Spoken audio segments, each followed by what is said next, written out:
In his 16 years as a salesman for Unitex Products Incorporated, Ray Markey has traveled almost 500,000 miles over every kind of road. But he has never been on this road before. And though it seems no different from the others, it is different. What makes it different began 7 years ago.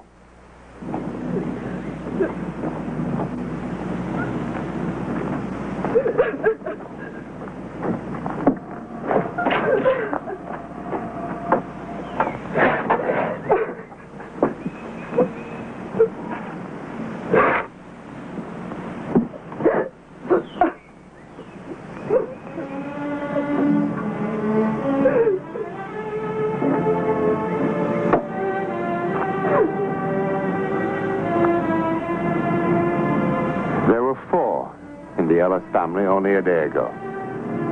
Yesterday, their son and brother was killed. Today, he was buried. He was 12. His name was Paul. Now, some say that there is no return from the grave. That death is absolute, final. And yet, there are so many authenticated reports of how that seemingly impenetrable barrier has been pierced. That barrier between this world and the next, even if only for a moment.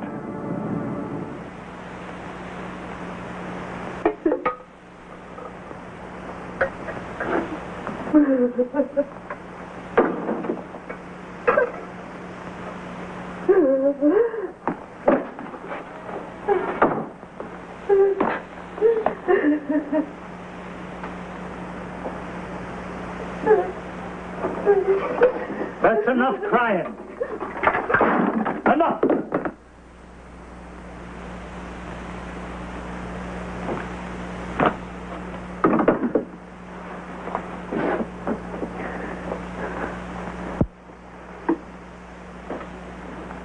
Sally, I never hit you before because I never believed in striking a girl. No. You stay out of this. You don't hurt her now. There's been enough hurt. She's as much a child as he was, and she's all we got left now. Because of her.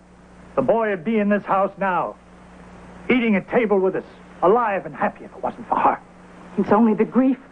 Otherwise, you wouldn't be talking like that. You got as much love for the one as for the other. I hate her. You don't know what you're saying. I hate her. No!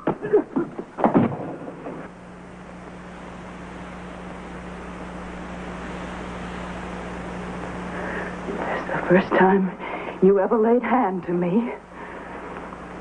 I want you to do nothing more now. You just take time to get a hold of yourself. You ain't alone in your feelings, you know.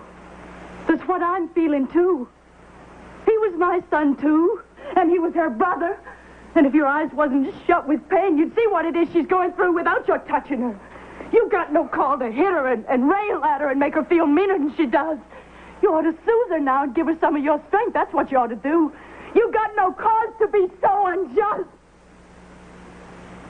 I wish he was dead, too. Then there'd be justice.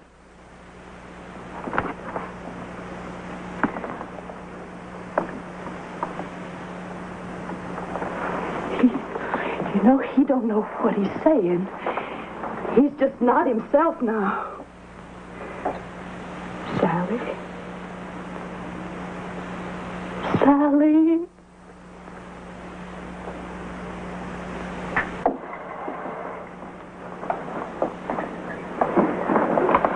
Wasn't you going to say a word? He ain't going to stay like he is, you know. He's just not himself right now. I heard him say it. He don't want me here no more. Oh, he's like a man raving with fever out of his mind. You can't hold it against him. He said he wished me to be dead. It's just words out of his mouth. You can't hold it against him. This here's your home. Don't you go away out of it. I ain't wanting to go away. But I ain't going to stay either, though he knows it wasn't my fault Paul's gone. I know it. Ain't that enough? No, it ain't. You know it ain't.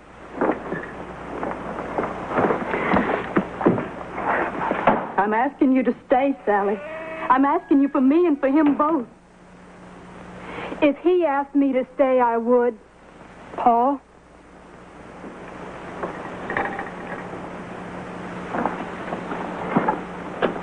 I searched into my conscience, and Paul ain't dead on account of me. Pa, don't send me away into nothing. You just gotta say one word, Pa. I'll stay out of your sight, and I'll speak low so you won't ever hear my voice.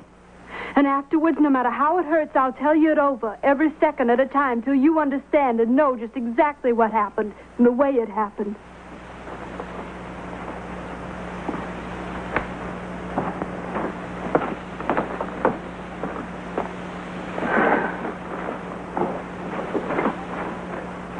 Where did you have in mind to go? I'm going to take the bus somewhere.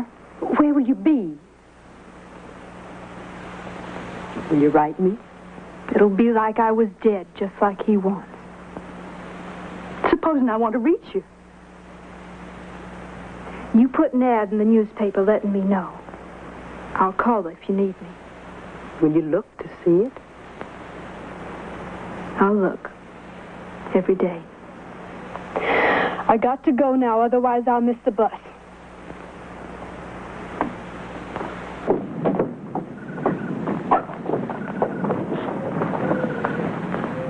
You take good care of yourself, you hear? You watch yourself.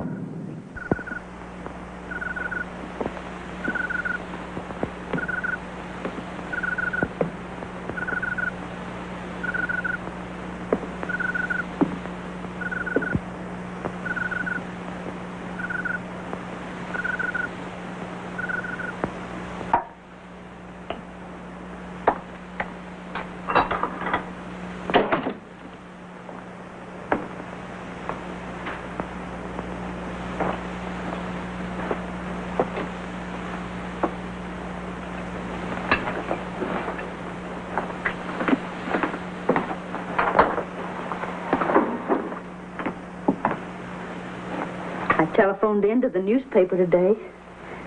I told them to put it in that we want Sally to come home. I told them to put it in that her father needs her. Now, that's the truth. Whatever else you say, that's the truth.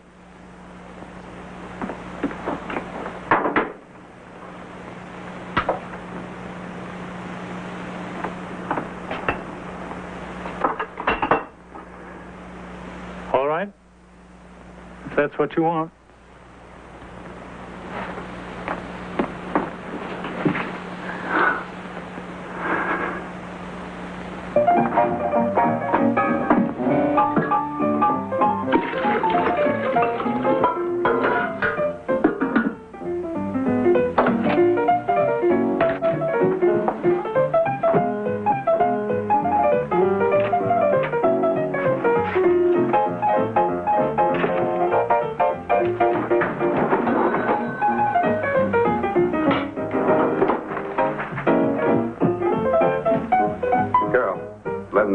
Should be up pretty soon.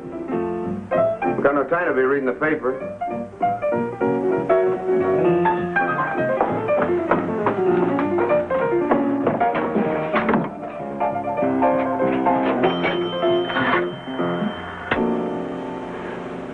Long distance, please. I want to make a call to Tinsville, to Mr. or Mrs. Ellis, 645 ring 3.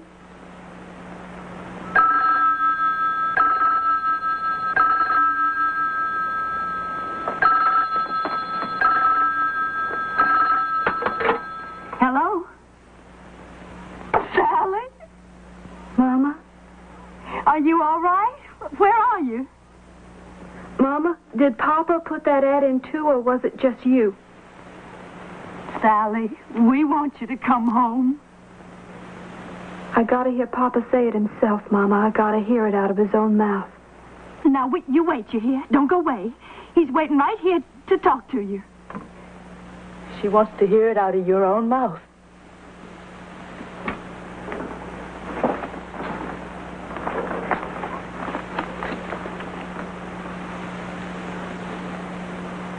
Sally?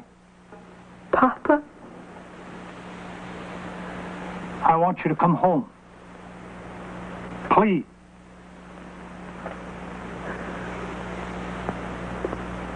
I'm coming home now, Papa.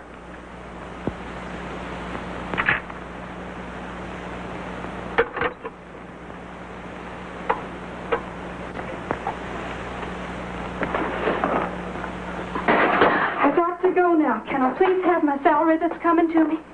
Well, you mean you're going to walk out on me just like this in the middle of the night? I have to go back home now.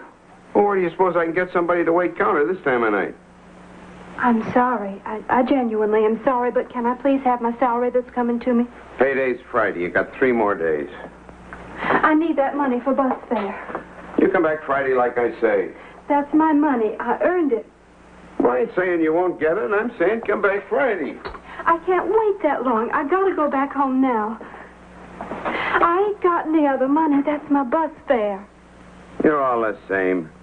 You come in here nice as you please, butter won't melt in your mouth. You gotta have a job so bad and I help you, and then you got no more thought to me than I was a piece of garbage.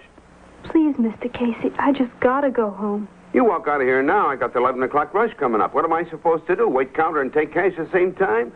No, sir. You come back Friday, that's all. Don't you worry just the same. I'll get home.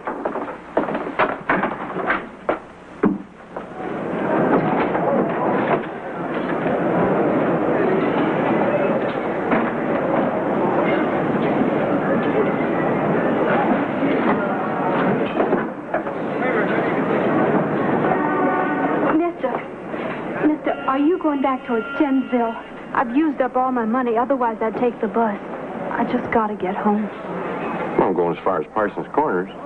That'd take you right close to my house. You just drop me off the side of the road, and I can throw a stone from the road to my house. Well, all right. Get in.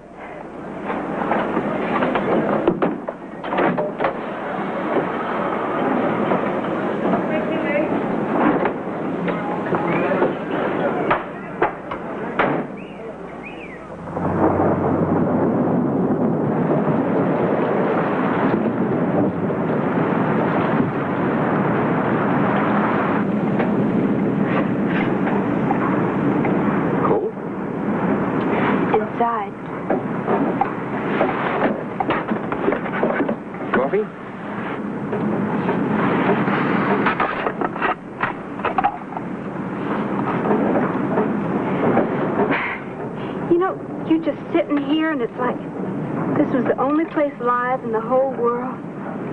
Nothing outside but the black night passing you by. Kind of like those headlamps was making a tunnel in the night for us to go through. Going home. I never thought to be going home again, to tell the truth. What day is it? Tuesday. 5 days ago, then. No more than that. Seems longer. Every day, creeping along like a sick animal, moving, but not the way they ought. Last Friday, I got up in the morning and the sun was real clear. You know how the light is sometimes, kind of like you can hardly see through it? Not last Friday. Last Friday, you could see through the morning clear to the mountains. I got up out of bed and I said to my mama, Mama, I'm going down to the lake. My little brother Paul said he wanted to come too. I didn't really want to take him with me. I wanted to be by myself. I wanted to be selfish with my own thoughts. My mama said, you take your brother along or you don't go. He stuck his tongue out at me. And I hated him. I walked out of the house without looking behind me to even see was he there. We passed by the field where my father was working. My father called out to me, you look after your brother, you hear? The minute we got out of sight, I run off. Paul came behind me, running as fast as he could, but I always could run faster than him. I hid behind a rock, never said a word when he went by calling my name. Afterwards, I went down by the edge of the lake to sit there by myself. In a little while, I seen my brother Paul out there on the lake in an old canoe belonging to Mr. Lawrence. He waved to me. I made out I never even seen him. He stood up in the canoe to show off for me. It turned over. He never could swim. I swum out to him, but they never got him back till they dragged the lake. It was my fault, and it wasn't my fault. Well, you ought not to blame yourself for what happened. A thing like that could spoil your whole life. We'll be home soon enough now. Just round this next curve and a little piece more. It'll be all right again. As soon as my papa puts his arms around me and I know he feels all right about me again.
Around the curve.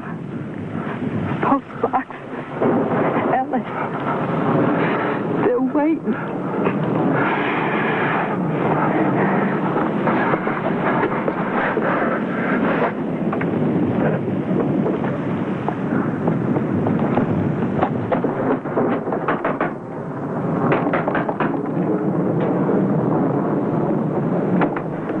Mister, I don't want to scare you now, sir, but there's a girl out in my car. I picked her up along the road.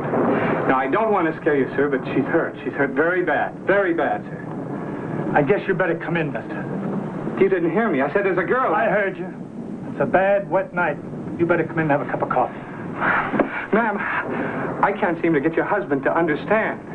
Is your name Ellis? Yes, it is. You better put some coffee on. How many times do I have to say there's a girl that's dying out in my car? What's the matter with you? Look, I don't know what you people think you're trying to do, and right now I don't care. All right, I'm not going to bring her into the house. I'm going to take her to a doctor or a hospital or someplace where the people are at least human. Go with him.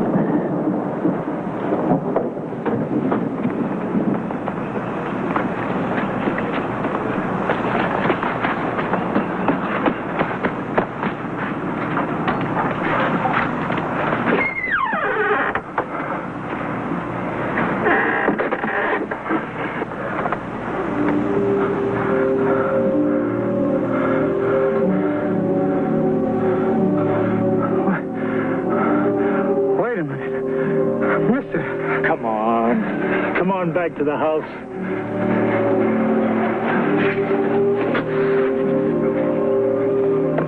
She was in my car. Come on. Come on.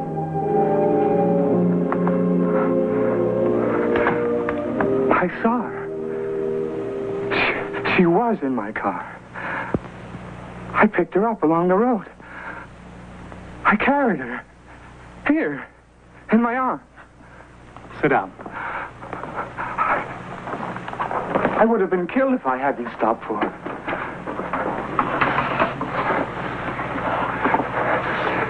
She was in my car. 7 years ago, our daughter was coming home. There was an accident. The man who was driving the truck that she was in was killed instantly. But somehow, as seriously injured as she was, my daughter kept coming home. And somehow, she managed to walk almost 3 miles from that wrecked truck before she dropped to the ground and died. She came very close. Very close. Every year she tries again. You're the 7th person to have picked her up out there where she finally fell. Even the bus drivers have stopped for her. Twice now.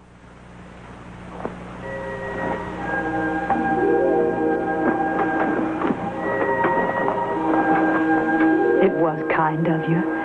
So many of them just pass her by. It was kind of you to stop for her. She's always gone when we go out to the car to see. I wish there was some way not to leave her alone in the car when whoever's bringing her back comes to the door. I wish next time they'd bring her all the way home. If you see Sally,